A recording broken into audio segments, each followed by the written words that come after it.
மக்கள் போற்றும் மகத்தான தளபதிக்கு மக்களால் கிடைத்த வெற்றி சின்னம் விசில் சின்னம்.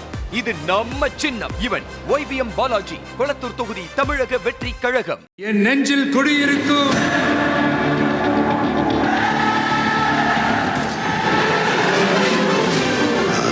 தளபதி.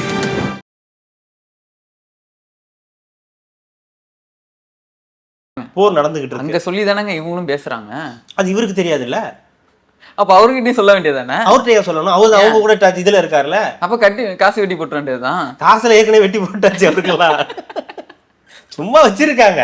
ஏங்க, ஒரு கட்சியில ஒரு தலைவர் அவருக்கே தெரியாம ஒரு மாவட்ட செயலாளர் கூட்டம் நடக்குது ஒரு ஊர்ல, அங்க தீர்மானமே நிறைவேற்றுறாங்க. மதிக்கலன்றது ஏற்கனவே தெரியும். அதை மீறி அவர் பாத்தீங்களா என்ன மதிக்கவே இல்லை, எனக்கே தெரியாது, நான் ஆக்ஷன் எடுப்பேன் அப்படின்னு. என்ன ஆக்ஷன் எடுப்பீங்க? நேற்று போனீங்களா ஆக்ஷன்? ஏதாவது எடுங்க பாப்போம். விக்ஸ் ஆக்ஷன் எடுப்பேன் இருப்பாரு அவரு.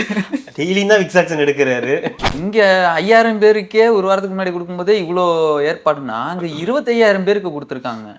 25000 பேர் சொல்லியிருக்காங்க. கண்டிப்பா 25000 பேருக்கு அந்த ரேஞ்ச் தான் கொடுப்பாங்க. அதுக்கு மேல கிடைக்க வாய்ப்பு கிடையாது. ஹாஸ்பிட்டல்லாம் கட்டி வைக்க சொல்லிருக்காங்க.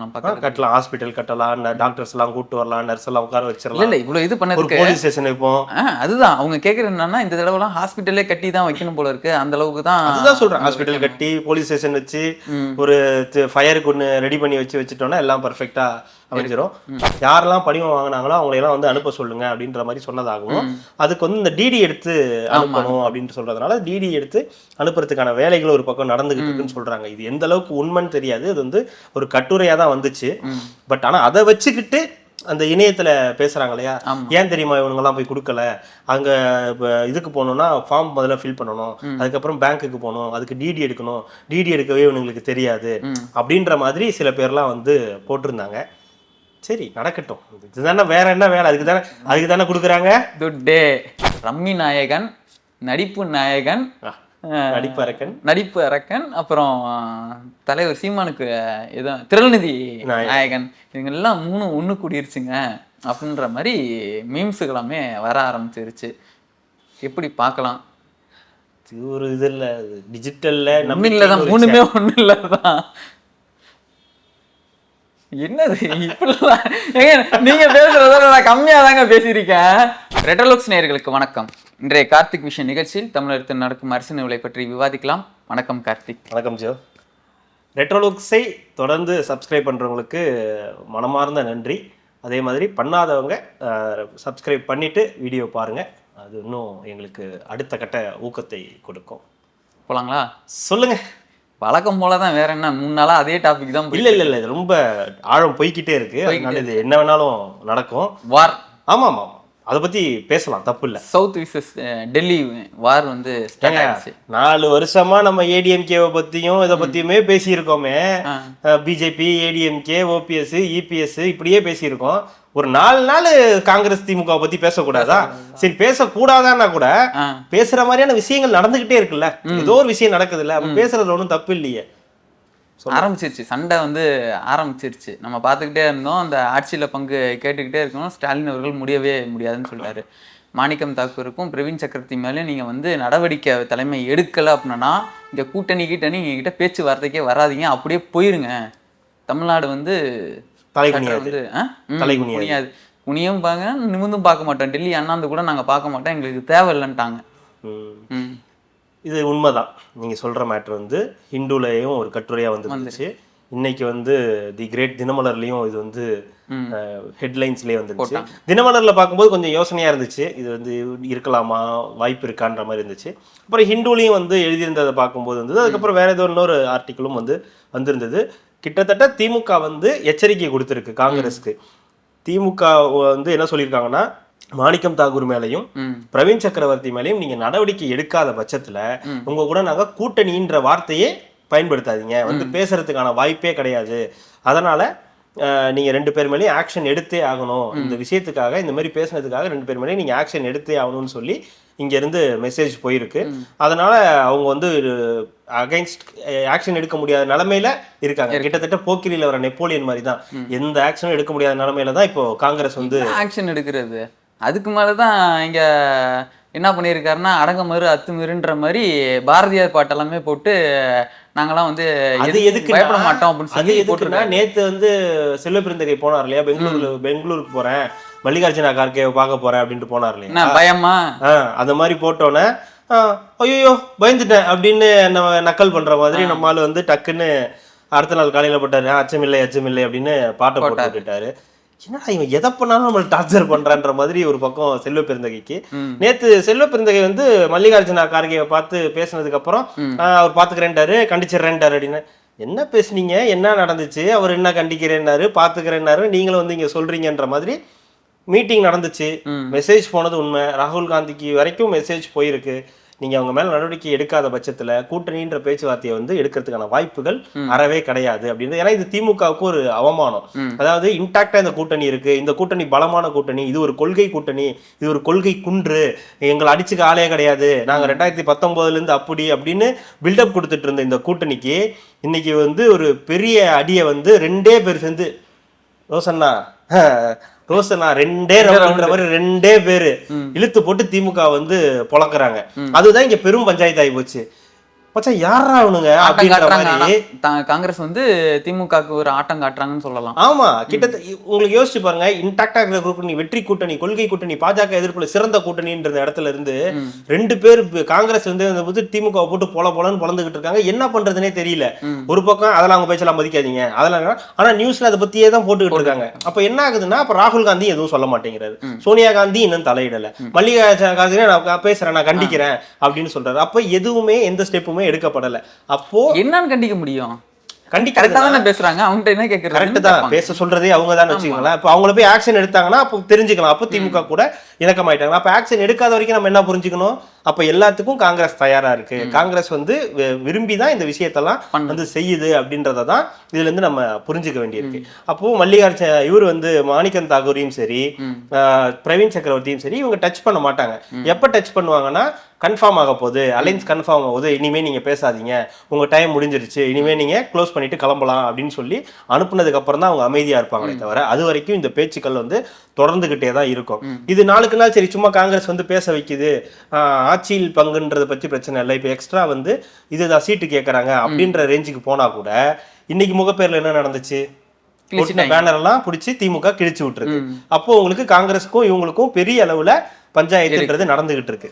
இப்போ காங்கிரஸ் வந்து இந்த கூட்டணியில இருந்தாலும் சரி இல்லைனாலும் சரி, இது எப்படிப்பட்ட ஒரு நிலை தெரியுமா, நீ லவ் பண்ண நான் லவ் பண்ண மொத்தத்துல அந்த குடும்பம் நமக்கு நாசமா போகணுன்ற மாதிரி தான் இவங்களோட செயல்பாடுகள்லாம் இருக்கு. அப்போ என்ன ஆகும்னா, இது என்ன பார்த்தாலும் வெளியில இருந்து பாக்குற மக்களுக்கு இது ஏதோ இருக்கணும்ன்றதுக்காக இருக்காங்க, இது ஒரு கொள்கை கூட்டணி எல்லாம் கிடையாது, இவங்களுக்குள்ள அடிச்சுக்கிட்டு இருக்காங்க. எப்படி என்டிஏவை பார்த்தாங்களோ அந்த மாதிரி பார்த்தோம். நம்ம வந்து போஸ்டர் எல்லாமே கிழிச்சிருக்காங்க அப்படின்றப்போ அந்த தொண்டர்கள் எப்படி வந்து ஒன்னா சேர்ந்து வேலை பார்ப்பாங்க, அதுதான் கஷ்டம். இப்போ மேல கை கொடுத்துக்கலாம், நல்லா இருக்கீங்களா ராகுல், நான் நல்லா இருக்கேன், நல்லா போயிட்டு இருக்கு, 5000 கொடுத்தா நல்ல ரெஸ்பான்ஸ் இருக்கு அப்படின்னா, அப்போ எப்படி அவனுக்கும் தெரியல. நான் மகாராஷ்டிரால போய் பார்த்தப்ப ஒன்றும் அந்த மாதிரி தெரியலையே, நிறைய பிரச்சனையா இருக்கு, பீகார்லயும் நான் போனப்பதான் வீணா போச்சு அப்படின்ற மாதிரி 2 குரல்களும் பேசிப்பாங்க. அது மாதிரிதான் இப்போ இந்த பஞ்சாயத்து. மேல இருக்கிறவங்க நல்லா பேசிக்கலாம், எங்க அண்ணன், இவர் என் தம்பி அப்படின்னு பேசிக்கலாம். ஆனா கீழே இருக்கிற தொண்டர்கள்னு இருப்பாங்க இல்லையா, போஸ்டர் ஓட்டுறவங்களா இருக்கட்டும், மீட்டிங் போடுறவங்களா இருக்கட்டும், மேடை அமைச்சு மீட்டிங் போட்டு அதை பேசுறவங்களா இருக்கட்டும், ஒரே மேடையில உட்கார்றவங்களா இருக்கட்டும், இவங்களுக்குள்ள ஒரு நெருடல் இருக்கும்ல, என்ன தலைமையில இப்படி பண்றாங்க, நம்ம எப்படி உட்காந்து பேச இருக்கலாம். டிடிவி தினகரன் இந்த மாதிரி பேசுனவரா இருக்கலாம், வைகோ அந்த மாதிரி பேசுனவரா, இதெல்லாம் தலைமைக்குள்ள சகஜம், மேல என்ன வேணாலும் பேசி பழகிக்கலாம். ஆனா கீழே வந்தா தொண்டர்கள்னு ஒருத்தவங்க இருக்காங்க, அவங்கள டீ கடையில பாக்குறவங்க, ரோட்ல தெருவுல பாத்துக்கிறவங்க, ஏரியாக்குள்ள இருக்கிறவங்க, அப்ப அவங்களுக்குள்ள அந்த அட்ஜஸ்ட்மெண்ட் இருக்குமான்னு கேட்டா வராது. ஏன்னா அவங்களுக்குள்ளதான் பிரச்சனை வரும், மேல எப்பவுமே பிரச்சனை இருக்காது. ஆக இந்த பிரச்சனை பெரும் பிரச்சனையா மாறிக்கிட்டு இருக்கு. இன்னைக்கு கூட கேசி வேணுகோபால் எங்க வந்தாரு, தமிழ்நாட்டுக்கு வந்திருக்காரு, மெட்ராஸ் சென்னைக்கு வந்திருக்காரு. சென்னைக்கு வந்தவர் எங்க முதலமைச்சரை போய் பாப்பாரான்னு கேட்டதுக்கு இல்ல, பாக்குறதுக்கான வாய்ப்புகள்லாம் இல்லை அப்படின்னு. அப்படியே அவர் வந்து போலான்னு பார்த்தா கூட செல்வ பெருந்தகை கார் எடுத்துட்டாரு, நான் ஓட்டுறேன் தம்பி, நீ இறங்கிருப்பா, ஏன் நீங்களே அவரே இல்ல வேணாம், வண்டியை தம்பி எங்கேயா தெரியாம எங்கேயா ஓட்டிட்டு போயிட்டாருன்னா போக கூட, ஆமா ஈசிஆர் பக்கம் எங்கேயா போயிட்டாருன்னா போக கூட, இடத்துக்கு போயிட்டாருன்னா பெரும் பஞ்சாயத்து ஆயிடும். மகாபலிபுரம் ஈசிஆர் வழியை தான் பாண்டிச்சேரி போகணும், நான் பாண்டிச்சேரி இல்ல பாண்டிச்சேரிக்கு நான் வேற ரூட்டு கூட்டு போறேன், ஒரு 4-5 மணி நேரம் எக்ஸ்ட்ரா ஆகும், அந்த மாதிரி நான் கூட்டிட்டு போறேன், இப்படி என்னால கூட்டு போக முடியாது, நானே ஓட்டி உங்களை கூட்டு போறேன், நீங்க அறிவாலயம் கூட வர வேணாம், பட் ஆனா அந்த பக்கம் மட்டும் போயிடாதீங்க அப்படின்றதுனால அண்ணன் வந்து அருமையா வந்து கூட்டு போயிருக்காரு. அவ்வளவு பாதுகாப்பு கொடுத்து முக்கியம் பெரும் பஞ்சாயத்தாகி போயிடும். எதுக்கு இவ்வளவு முட்டு கொடுக்கணும்? ஏன் பின்ன இன்னைக்கு பட்ஜெட் எல்லாம் வந்து பாராட்டி பேசியிருக்கோம். ஆமா, கூட்டணி வந்து இணக்கமா வச்சிருக்கிறதே செல்வ பெருந்தகை மட்டும்தான், வேற யாரும் கிடையாது. அவர் மட்டும்தான் பேசிக்கிட்டு இருக்காரு காங்கிரஸ்ல இருந்து. நல்ல கூட்டணி, அருமையான கூட்டணி, தங்கமான பய, தரமான பய அப்படின்னு அவர் மட்டும் தான் சொல்லிக்கிட்டு அருமையான பட்ஜெட். ஆமா ஆமா, ரொம்ப அருமையான பட்ஜெட்னு சொல்லி அவரு நல்ல இதெல்லாம் போட்டிருக்காரு. சரி, அவர் என்ன பண்ணுவாரு? ராகுல் காந்தி என்ன சொல்றாரோ அதை பொறுத்து தானே எல்லாம் நடக்கும். அதனால உக்கிரமான போர் நடந்துகிட்டு இருக்கு. அங்க சொல்லி தானங்க இவங்களும் பேசுறாங்க. அது இவருக்கு தெரியாதுல்ல, அப்ப அவர்கிட்டயும் சொல்ல வேண்டியதானே? அவர்கிட்ட சொல்லணும். அவங்க கூட இதுல இருக்காருல்ல, அப்ப கட்டி காசு வெட்டி போட்டு வேண்டியதுதான். காசுல ஏற்கனவே வெட்டி போட்டாச்சு அவருக்கெல்லாம். சும்மா வச்சிருக்காங்க. ஏங்க, ஒரு கட்சியில ஒரு தலைவர் அவருக்கே தெரியாம ஒரு மாவட்ட செயலாளர் கூட்டம் நடக்குது ஒரு ஊர்ல, அங்க தீர்மானமே நிறைவேற்றுறாங்க. மதிக்கலன்றது ஏற்கனவே தெரியும். அதை மீறி அவர் வந்து பாத்தீங்களா என்ன மதிக்கவே இல்லை, எனக்கே தெரியாது, நான் ஆக்ஷன் எடுப்பேன் அப்படின்னு. என்ன ஆக்ஷன் எடுப்பீங்க? நேற்று போனீங்களா ஆக்ஷன் ஏதாவது எடுங்க பார்ப்போம். விக்ஸ் ஆக்ஷன் எடுப்பேன் இருப்பாரு அவரு. டெய்லியும் தான் விக்ஸ் ஆக்ஷன் எடுக்கிறாரு. அதனால பஞ்சாயத்து பெரும் பஞ்சாயத்தா இருக்கு. இதுல குளிர் காயறது என்டிஏ. எடப்பாடி சொல்லிட்டாரு, பாத்தீங்களா எங்க கூட்டணியை சொன்னீங்களே எப்படி சந்தி சிரிக்குது பாருங்க ஏங்க அப்படின்னு அப்படியே தலைவர் மாதிரி பேசி ஃபன் பண்ணிட்டு இருக்காரு. இப்ப என்டிஏ இப்ப ஜம்முன்னு ஆயிப்போச்சு. கொஞ்ச நாளைக்கு முன்னாடி உங்க கூட்டணியே அப்படிதாங்க இருந்துச்சுங்க. அதுதான் சொன்னாங்க, நீங்க எங்களை பிடிச்சி இவ்வளவு கேள்வி கேட்கறீங்களே, இப்ப பாருங்க எங்க கூட்டணி இப்ப செட்டில் ஆயிடுச்சு, இப்ப இந்த கூட்டணி தான் வந்து ரொம்ப மோசமா போயிட்டு இருக்கு அப்படின்னு இருக்காங்க. அண்ணன் திருமாவளவன்டையும் கேட்டிருக்காங்க, என்னங்க இது மாதிரி. அது ஆதங்கத்துல இந்த மாதிரி சொல்லுவாங்க, மத்தபடி ஒண்ணும் இல்லை, அதெல்லாம் ஒன்னும் செட்டில் ஆயிடும், எங்களுக்குள்ள ஒன்னும் பிரச்சனை கிடையாது அப்படின்னு அண்ணனும் வந்து பூசி மொழிவிட்டு போயிருக்காரு. ஆனா பெரும் பஞ்சாயத்துல இருக்கு. எப்ப வேணாலும் வெடிக்கலாம், என்ன வேணாலும் வெடிக்கலாம். ஆனாலும் திமுக கூட்டணிக்குள்ளாரையே திருப்பி காங்கிரஸ் இருக்கிறேன்னு சொன்னாலுமே கூட இது எந்த அளவுக்கு ஒர்க் அவுட் ஆகும், இதுக்கப்புறம் இது எப்படி ஒர்க் அவுட் ஆகுன்றது பல கேள்விகள் இருக்கு. என்ன நடக்குதுன்றத பார்ப்போம். எனக்கு தெரிஞ்சு வெளில வந்துருவாங்கன்னு தான் நினைக்கிறேன். இவ்வளவு தூரம் கை கலப்பானதுக்கு அப்புறம் அங்க இருக்கிறது ஆசை. அப்படி இல்லைன்னா ஆசைலாம் இல்லைன்னா காங்கிரஸே ரெண்டா பிளவுபட்டு ஒரு சைடு காங்கிரஸ் வந்து வெளியே. காங்கிரஸ் ஏற்கனவே ஒரு 45 பிளவுபட்டு எல்லா ஊர்லயும் இருக்கு, எல்லா மாநிலத்திலயும் இருக்கு.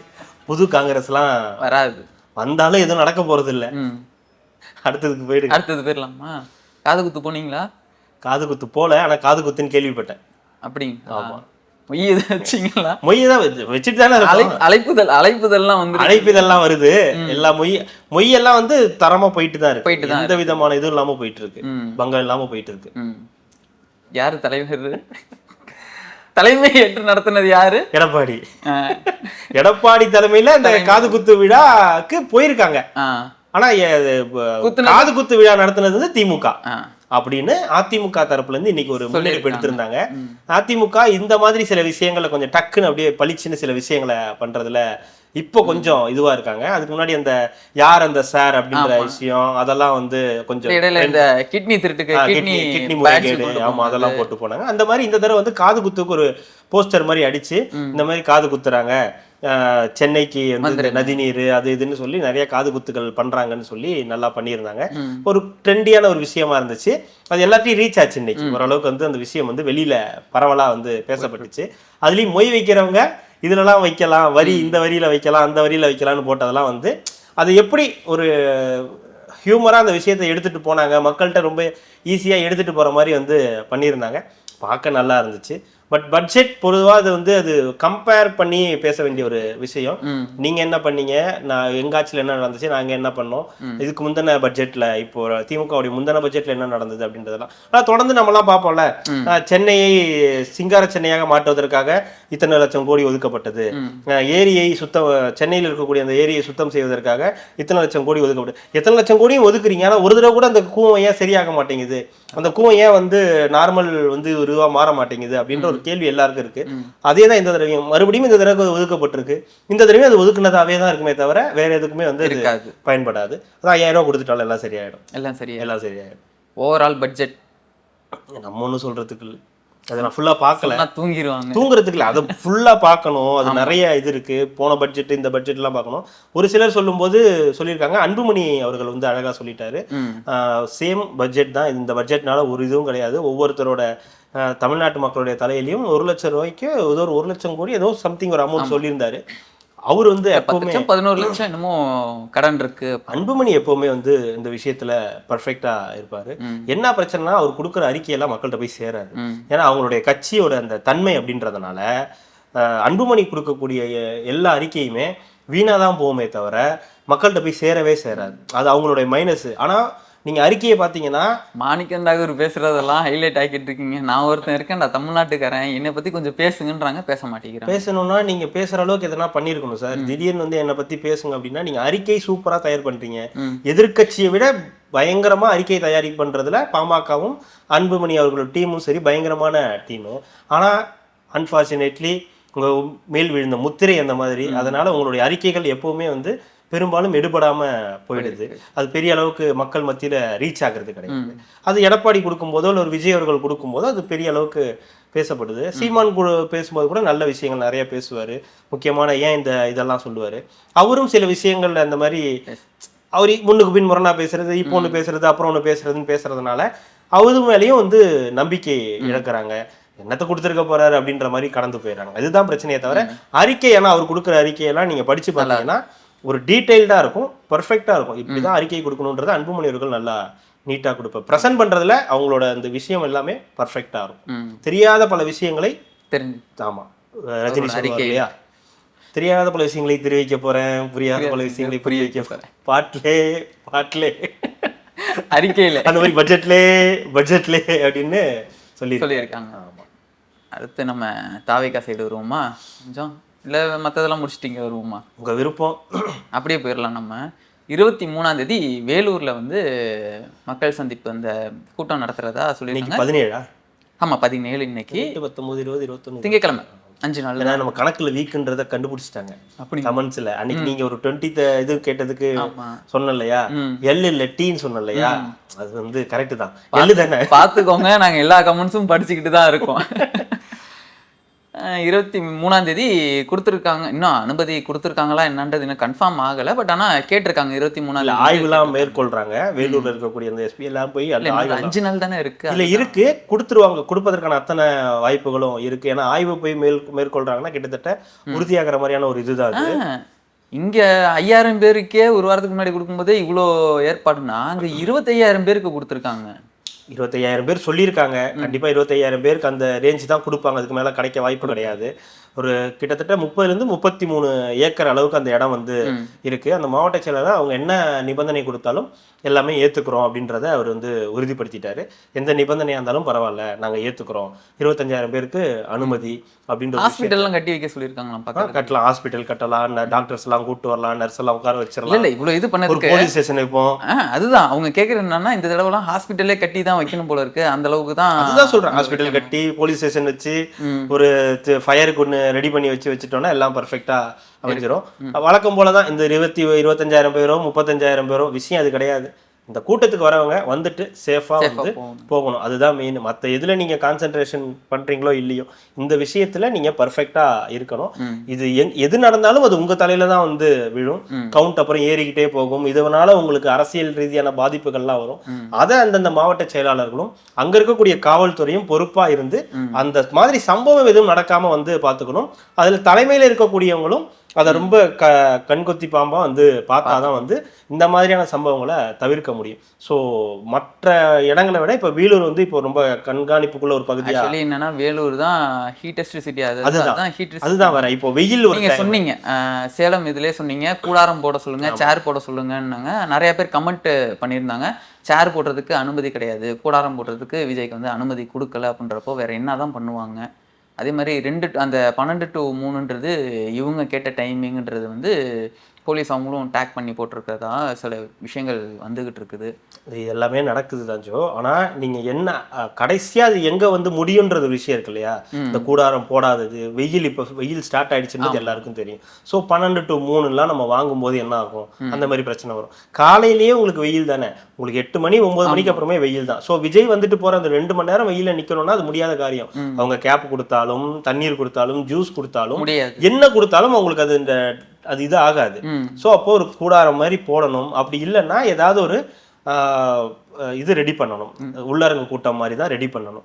ஸோ 25,000 பேர் வராங்கன்னா அப்போ உங்களுக்கு இப்போ யோசிச்சு பாருங்க அது எப்படி இருக்கும்னு. 5,000 பேருக்கு எப்படி இருக்குன்றது, 25,000 பேருக்கு எப்படி இருக்குன்றத யோசிக்கணும். ஸோ அதையெல்லாம் கடந்து 23ஆம் தேதி மறுபடியும் விஜய் அவர்கள் வரார். ஸோ இந்த மீட்டிங்ல எப்படி பேசினாரோ அதே மாதிரி ஒரு ஸ்பீச் அன்னைக்கு அவர்கிட்ட எதிர்பார்க்கலாம். ஸோ இந்த பட்ஜெட்லாம் வந்திருக்கு. ஸோ அதை பற்றியெல்லாம் என்ன பேசுவார். அடுத்தடுத்து என்ன பேச போறார், அதுக்குள்ள காங்கிரஸ் ஏதாவது செய்திகளை வந்து கொண்டு வருதா அப்படின்ற விஷயங்களெல்லாம் பார்க்கணும். அதுக்கேற்ற மாதிரி தான் அடுத்த கட்ட நகர்வு வந்து இருக்கும். 23ஆம் தேதி அவ்வளோதான். இதுக்கப்புறம் எல்லாமே ரெகுலர் ஆகிடும். உங்களுக்கு என்னெல்லாம் பேச போறாங்க அப்படின்றதெல்லாம் இந்த ஒரு சேனல் இருக்கு இல்லையா, நம்ம பார்ப்போமே ஒரு ரெகுலராக அந்த சேனல் வந்தால் மட்டும் நம்ம பார்க்க மாட்டோம் இல்லையா. ஆமா, சத்தியமான நியூஸ், ஆமா, சத்தியமான இந்த நியூஸ் சேனல்ல போட்டிருந்தாங்க. விஜய் ஒரு முடியோட களை இறங்கிட்டாரா. அவர் இறங்கி 2 வருஷம் ஆச்சுங்க.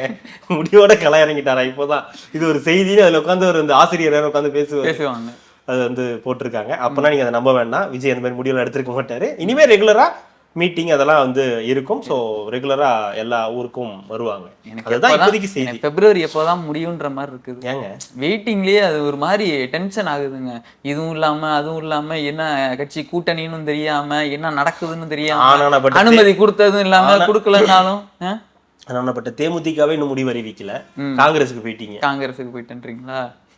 பெரிய கட்சி, இவ்வளோ பெரிய கட்சி அது. வேணாம் சொன்னா அப்புறம் கோச்சுக்குவாங்க நிறைய பேர். உங்களுக்கு தெரியுமா அந்த கூட்டத்தை பாத்தீங்களா? இப்போ அந்த கூட்டம் நடத்தினாங்களே, மாவட்ட செயலாளர் கூட்டமா இது ஒன்று நடத்தினாங்களே தேமுதிகல. இதுக்கா படிவம்லாம்? ஆமா, அது தெரியுமா? அது வாங்குறதுக்கு ஆளே இல்லையா, யாருமே வாங்க வரலையா. அதுக்கப்புறம் இவங்களா ஊருக்குள்ளலாம் ஃபோன் பண்ணி ஆள் வர வச்சாங்கன்னு செய்தி ஒருத்தர் சொன்னார். நான் கேள்விப்பட்டீங்க. உண்மையாதான், சீரியஸா வந்து வாங்குறதுக்கு ஆட்கள் இல்லாம அதுக்கப்புறம் ஊர்ல இருந்து ஆளுங்கள்லாம் வர வச்சு அவங்களே கொடுத்து வாங்குற மாதிரி ஒரு நியூஸ். அதுக்கப்புறம் ஒரு நியூஸ் இணையத்துல நான் பார்த்துக்கிட்டு இருந்தேன். தாவேக்கால வடிவம் வாங்கினாங்க இல்லையா, வாங்கினாங்க. எவ்வளவு பேர் நம்பர்ஸ்லாம் சொன்னாங்க. இப்ப கொடுக்கறதுல அந்த ஆர்வம் இல்லை அப்படின்ற ஒரு தகவல் வந்து பரவிட்டு இருக்கு. பொது தொகுதிக்கு வந்து 10,000 ரூபாய், தனி தொகுதிக்கு வந்து 5,000 ரூபான்னு சொல்லி அது இதெல்லாம் வச்சு கொடுக்கணுன்றதுல 50,000 கிட்ட போனதுல இப்போ ஒரு 5,000 கூட வரல. அதனாலதான் 20ஆம் தேதி வரைக்கும் தள்ளி வச்சிருக்காங்கன்ற மாதிரி ஒரு ஆர்டிக்கல் ஒன்று தினமலர்லயா எதுல இருந்து தள்ளி வச்சாங்கன்னா பொறுமையா டேட் இருக்கு, நம்ம பொறுமையா கொடுக்கலாம் தான் நினைப்பாங்க. அன்னைக்கே கொடுத்துடணும்னு நினைப்பாங்களா? இல்ல, இந்த 14ஆம் தேதி வரைக்கும் ஒரு டைம் கொடுத்துருந்தாங்க இல்லையா, அதுக்குள்ள அது வரல. நிறைய பேர் டிடி எடுத்து அனுப்பணும் இல்லையா. இப்ப அது 100 ரூபான்னு எல்லாரும் வந்து வாங்கிட்டு போயிட்டாங்க. பட் ஆனா நிக்கிறதுக்கு வந்து அந்த இது இருக்கும் இல்லையா, ஆர்வம் இருக்கும் இல்லையா, அது நிறைய பேருக்கு இல்ல, நிறைய பேர் கொடுக்கல. அதனால தலைமை என்ன பண்ணிருக்காங்க, எல்லா மாவட்ட செயலாளர்களுக்கும் கால் பண்ணி யாரெல்லாம் படிவம் வாங்கினாங்களோ அவங்களையெல்லாம் வந்து அனுப்ப சொல்லுங்க அப்படின்ற மாதிரி சொன்னதாகவும், அதுக்கு வந்து இந்த டிடி எடுத்து அனுப்பணும் அப்படின்னு சொல்றதுனால டிடி எடுத்து அனுப்புறதுக்கான வேலைகள் ஒரு பக்கம் நடந்துகிட்டு இருக்குன்னு சொல்றாங்க. இது எந்த அளவுக்கு உண்மைன்னு தெரியாது. அது வந்து ஒரு கட்டுரையா தான் வந்துச்சு. பட் ஆனா அதை வச்சுக்கிட்டு அந்த இணையத்துல பேசுறாங்க இல்லையா, ஏன் தெரியுமா இவங்க எல்லாம் போய் கொடுக்கல, அங்க இதுக்கு போகணும்னா ஃபார்ம் முதல்ல ஃபில் பண்ணணும், அதுக்கப்புறம் பேங்க்குக்கு போகணும், அதுக்கு டிடி எடுக்கணும், டிடி எடுக்கவே இவங்களுக்கு தெரியாது அப்படின்ற மாதிரி சில பேர்லாம் வந்து போட்டிருந்தாங்க. சரி, நடக்கட்டும், இதுதானே, வேற என்ன வேலை, அதுக்கு தானே கொடுக்குறாங்க துட்டே அப்படின்றதுனால அதெல்லாம் ஒரு பக்கம் நடக்கட்டும். பட் அப்படி ஒரு 20ஆம் தேதி தள்ளி வச்சது படிவங்கள் இன்னும் வந்து சேரல, கைக்கு வந்து சேரலன்றது ஒரு தகவலா இருக்கு. எந்த அளவுக்கு உண்மைன்னு தெரியல. நம்மளே பார்த்தோம். ஏன்னா 10,000 50,000 மேல ஃபார்ம் போயிருக்கு. 50,000 பேர் எப்படி? இல்லை, 50,000 பேருன்றத ஒரு இன்னொரு பக்கம் யோசிக்கணும். அது வந்து முதல் நாள் மட்டும்தான் டைரெக்டாக வந்து வாங்கினாங்க, மற்றதெல்லாம் ஆன்லைன்ல இருந்து டவுன்லோட் பண்ணிக்கிட்டாங்க. ஸோ 100 ரூபா கொடுத்தா அந்த ஃபார்ம் வந்து கிடைச்சிரும். ஸோ டிவிக்கோட ஃபார்மை வாங்கிக்கிட்டாங்க 100 ரூபா கொடுத்து. பட் யார் நிற்கிறாங்கன்றது இருக்கு இல்லையா, அந்த ஆர்வமாக இருக்கிறவங்க மட்டும்தான் நிற்பாங்க. அவங்கள்ட்ட தான் அந்த படிவம்லாம் ஃபில் பண்ணி அனுப்புவாங்க. ஸோ இப்போ அந்த 10,000 ரூபா வச்சு அனுப்பணும், அது டிடி எடுத்து தான் பண்ணணும். எஸ்சி எஸ்டி இதுனா தனிப்பிரிவுனா அதுக்கு 5,000 ரூபா வச்சு இது பண்ணணும். வரலன்னு சொல்லி தகவல், அது உண்மையா என்ன நடந்ததுன்றது தெரியல. அது விசாரிக்கிறதுக்கு முயற்சி பண்ணோம், அதுக்கான சோர்ஸ் கிடைக்கல. ஸோ அதனால இந்த தகவல் இருக்குன்றத உங்கள்கிட்ட நான் சொல்றேன். அதை வந்து இணையத்தில் வச்சு அதை வச்சு ட்ரோல் பண்ணிக்கிட்டு இருக்காங்க இவங்கெல்லாம், தேவையானவர்கள்லாம் வந்து பண்ணிக்கிட்டு இருக்காங்க அப்படின்றத சொல்றேன். கள்ளக்குறிச்சியில் இந்த மயானக்குள்ள இந்த திருவிழா வந்து தேரோட்டமோ திருவிழாவோ நடந்திருக்கு. அதில் பார்த்தீங்கன்னா அந்த திமுக கவுன்சிலர் மனத்தை வாரி இறைச்சிருக்காரு. அவ்வளோ செலவு பண்ணியிருக்காரா? அந்த செலவு இல்லை, ஓ, கூட்டத்துக்கு நடுவில் நின்று காசு பணம் அப்படின்னு இறைச்சிருக்காங்க. ஆமாம், எல்லாத்துக்கும் எப்படி கொடுக்குறாரு பாருங்க. நான் கூட முத்து படத்தில் இப்படி எடுத்து இப்படி கொடுக்கறதான் வந்துருக்கேன். இதெல்லாம் வந்து அவரு கூட காசா அது தங்க காசா இல்லைன்னு என்னன்னு தெரியல. முத்து படத்தில் அவரு கூட காசா இப்படி எடுத்து இந்த அப்படியே கொடுப்பாரு. இவர் அப்படியே இறைச்சிருக்காரு. அது ஒரு கும்பல் கூடியே அதுதான் இறைச்சா எங்கே கீழே போகும், இல்லை அது எல்லாம் நம்ம அதை எடுத்துக்கணும்னு பார்க்கும்போது ஒரு க்ரௌட் புல்லிங் நடந்திருக்கு. சொல்கிறதுக்கு எதுவும் இல்லை, பணம் எல்லாம் வேணால் செய்யும். அந்த பணத்தை எப்படி வேணாலும் நம்ம பயன்படுத்தலாம், அதை எப்படி வேணாலும் தூக்கி போடலாம். எல்லாம் நீங்கள் இதுக்கு முன்னாடி ஏதோ ஒரு திமுக நிகழ்ச்சியில் கூட வாழைப்பழத்தெல்லாம் தூக்கி போட்டு ஏதோ பண்ணிக்கிட்டு இருந்தாங்க. வாழைப்பழத்தை சீப்பா கொடுத்து மக்கள்கிட்ட தூக்கி போறது என்னென்னவோ சிலது பண்ணிட்டு இருந்தாங்க. குரங்கா அதையும் வாங்குறதுக்கு இது பண்றதுக்கு மக்கள் அப்படி இது பண்ணியிருக்காங்க, தூக்கி போட்டிருக்காங்க. அதுக்கு முன்னாடி நம்மளே ஒன்று பேசியிருக்கோம், கிரிக்கெட் பேட்லாம் சொல்லி அது ஒரு பிரச்சனை நடந்துச்சு. அது என்னமோ தெரியல, ஒரு சில விஷயங்கள் வந்து சில பேர் ரொம்ப ப்ராப்பரா பண்றாங்க, நம்மளே பாக்குறோம் இவ்வளவு. சில பேர் வந்து ரொம்ப மோசமா சில விஷயங்களை செய்யறாங்க. அதுல மிக மோசமானது நீங்க சொல்ற இந்த விஷயம், பணத்தை தூக்கி போடுறது, தூக்கி போட்டு பிடிக்க வைக்கிறது. நாங்கள்கிட்ட இருக்குன்றது, நீங்க இருக்குன்னா அது வேற வகையில செலவு பண்ணுங்க, இல்ல வேற வகையில அவங்களுக்கு கொடுக்கறதுக்கு முயற்சி கையில கொடுத்துட்டு போங்க. அது எதுக்கு நீங்க வந்து எல்லா கட்சியிலயுமே இப்ப என்ன பண்றாங்க, ஒரு பைய போட்டு அதுல தேவையான பொருட்களை வச்சு, ஒரு புடவை, ஒரு தட்டு, அப்புறம் தேவையான சில பொருட்கள் இதெல்லாம் போட்டு ஏதோ கிஃப்ட் மாதிரி கொண்டு போய் கொடுத்துட்டு வந்துடுறாங்க. ஏன்னா இதுக்கப்புறம் எலெக்ஷன் கமிஷன் வச்சு அதெல்லாம் பண்ண முடியாதுன்னு இப்பவே எல்லாரும் தயாரிட்டாங்க. எல்லா கட்சியும் தான், அதிமுகவோ திமுகவோ எல்லாருமே நம்ம பாக்குறோம், வீடியோஸ் எல்லாம் பாக்குறோம். அப்ப அந்த மாதிரி ஏதாவது கூட நீங்க பண்ணிட்டு போங்க. இல்ல அங்க வரவங்களுக்கு ஏதாவது ஒரு கவரை போட்டு கொடுத்து விடுங்க. இது என்ன காசு தூக்கி போட்டு அவங்கள்ட்ட வந்து இது பண்றதெல்லாம். இப்ப எப்படி நம்ம டிவிக்கே ஒருத்தர் பிறந்த நாள் விழா கொண்டாடுன்னு சொல்லி இது பண்ணாலும் கிட்டத்தட்ட இது அதை விட மோசமானது. அவராது அவருடைய பிறந்த நாள் விழாவை அப்படி கொண்டாடுறாரு, ரோட்ல வந்து இது பண்ணி. நீங்க அங்க இருக்கிற மக்களையே வந்து எவ்வளவு ஏளனமா பார்த்திருந்தா நீங்க அப்படி வந்து அந்த பணத்தை போடுவீங்கன்றதுதான். பட் இதெல்லாம் ஒரு பிரச்சனை கிடையாது. புதுசா கட்சி தொடங்கி அவங்களை அடிக்கிறதான் பிரச்சனை. ஆட்சிக்கு வந்துடக்கூடாது, அவங்கள பத்தி தான் நம்ம பேசணும். அதுதான் முக்கியமானது. தவிர திமுக இருந்து ஒருத்தர் வந்து அப்படி பண்ணாருன்றதெல்லாம் ஒரு நியூஸ் கிடையாது. ஸோ அதை பத்திலாம் பேசாதீங்க. பேச வேண்டாங்களா? கடந்து போயிடலாமா? கடந்துதான் போகணும். சரி, ஓகே. அப்போ இன்னொன்னா, எங்கள் வீட்டில் எல்லாம் நாளும் கார்த்திகை. ஆமா, நல்ல பாட்டு தான். நல்ல பாட்டுங்களா? அந்த மாதிரி ஒரு நிகழ்வு இன்னைக்கு நடந்திருக்கு. நம்பிக்கை நட்சத்திரங்கள் எல்லாருமே ஒன்னா, அதுவும் தமிழ்நாடு நம்புகிற நம்பிக்கை நட்சத்திரங்கள். சொல்லலாமா வேணாமான்னு தெரியல. அது என்னன்னா, அன்பில் மகேஷும் இருந்திருக்காரு, சீமான் அவர்கள் இருந்திருக்காங்க, சரத்குமார் இருந்திருக்காங்க, ரம்மி நாயகன், நடிப்பு நாயகன், நடிப்பு அரக்கன், அப்புறம் தலைவர் சீமானுக்கு ஏதோ திருநிதி நாயகன், இவங்க எல்லாம் மூணு ஒண்ணு கூடிருச்சுங்க அப்படின்ற மாதிரி மீம்ஸுகள் எல்லாமே வர ஆரம்பிச்சிருச்சு.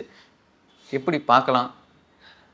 ஒரு இது இல்ல, டிஜிட்டல்ல இல்லதான், மூணுமே ஒண்ணு இல்லதான். என்னது இப்படிலாம் நீங்க பேசுறத நான் கம்மியா தாங்க பேசியிருக்கேன்.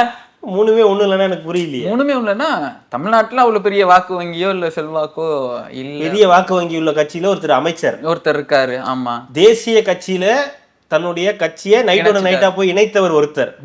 இவங்க ரெண்டு பேரு கூடயும் கூட்டணி வைக்காம தனித்து செயல்படக்கூடிய ஒருத்தர். இந்த மூணு பேரையும் நம்பிக்கையா ஒரு சேனல் இணைச்சிருக்கு. அதுதான் நம்பிக்கைன்னு ஒரு சேனல் இதை உருவாகிட்டு இருக்கு போல. அதுக்காக ஒரு முன்னோட்டத்துக்காக எல்லாரும் போயிருக்காங்க. இங்க போய் எல்லாம் நடந்திருக்கு. இவ்வளவுதான், அதுல ஒன்றும் இல்லை. நான் அதை வந்து அப்படி இதுவா பார்க்கல. மூணு பேரும் ஒன்னா இருந்தாங்கன்றது கட்சி ரீதியா கிடையாது, கட்சி ரீதியா தான் எல்லாம் போயிருப்பாங்க. ஆனா அது ஒரு சேனலுக்காக ஒரு நிகழ்ச்சியில எல்லாரும் ஒன்னா கலந்துக்கிட்டாங்க. சரி, ஒன்னா இருக்கீங்க, அப்ப அங்க பேசுற விஷயம் வந்து சரியா பேசணும்ல. அங்க போய் பேய் கதை பேசுனா என்ன சொன்னாரு? ஊடகம் வந்து இப்பெல்லாம் ஒரு மாதிரி இருக்குது, ஊடகம் சரியில்லை, அது இல்ல இது இல்ல, நடுநிலையா இல்ல. இப்பதான் தெரிஞ்சுதா? இல்ல, அவர் கட்சியில இருக்கிறவரே ஒரு சேனல்லாம் நடத்திட்டு இருக்காரு, அதெல்லாம் ரொம்ப நடுநிலையா தான் இருக்குதா? ஆமா, நடுநிலையா தான் இருக்காரு.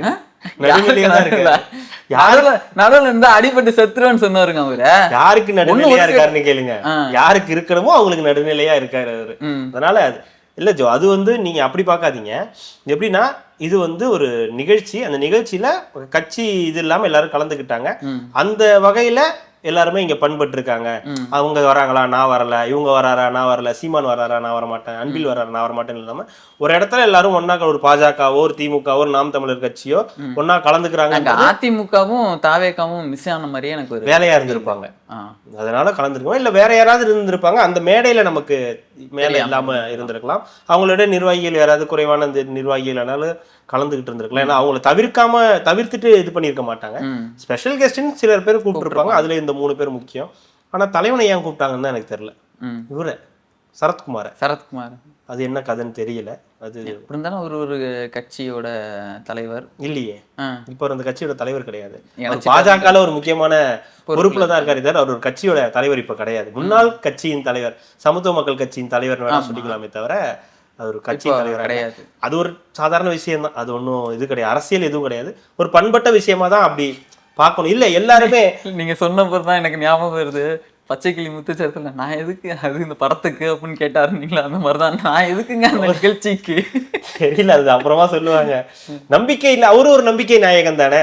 இத்தனை வருஷமா பார்க்கும்போது இப்பயும் நமக்கு பார்க்கும்போது அவர் பார்த்தா சரத்குமாரை பார்த்தா வயசானவர் மாதிரி எல்லாம் நமக்கு தெரியாது. அந்த வகையில அவர் ஒரு நம்பிக்கையா செயல்படுறாரு. ஒரு தேசிய கட்சியில போய் இணைஞ்சு செயல்பட்டு இருக்காரு. சினிமா துறையிலயும் இப்பயும் டியூட் அப்படின்ற ஒரு படத்துல பயங்கரமான ஆக்டிங்லாம் பண்ணியிருக்காரு. அப்படின்றதெல்லாம் பாக்குறது ஒரு நம்பிக்கை நாயகனா அவர் வந்து தெரிகிறாரு. சீமானோட நம்பிக்கை எல்லாருக்கும் தெரியும். எவ்வளவு அடிச்சாலும் எவ்வளவு உதைச்சாலும் யாரு கூடயும் கூட்டணி வைக்காம ஃபன் பண்றாரு இல்லையா, அது அவருக்கு.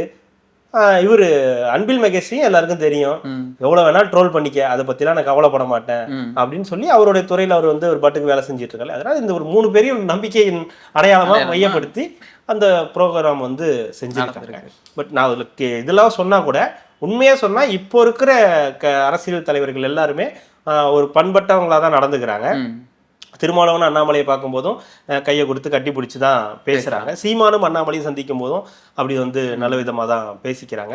ஏன் திமுகவும் அதிமுகவும் கூட அப்படிதான் நடந்துக்கிறாங்க. முன்னாடியெல்லாம் ஜெயலலிதா அவர்கள் இருக்கும்போது திமுக தலைவர்களை ஏறெடுத்து கூட பார்க்க மாட்டாங்க. அவங்களோட விரோதம்னா அப்படி ஒரு விரோதம் எப்படி இருக்கும்னா, திமுகல இருந்து ஒரு இது வருது, இப்போ அலைன்ஸ் வருது அப்படின்னா அதிமுக இருக்கவங்க அந்த பக்கமே போக மாட்டாங்க.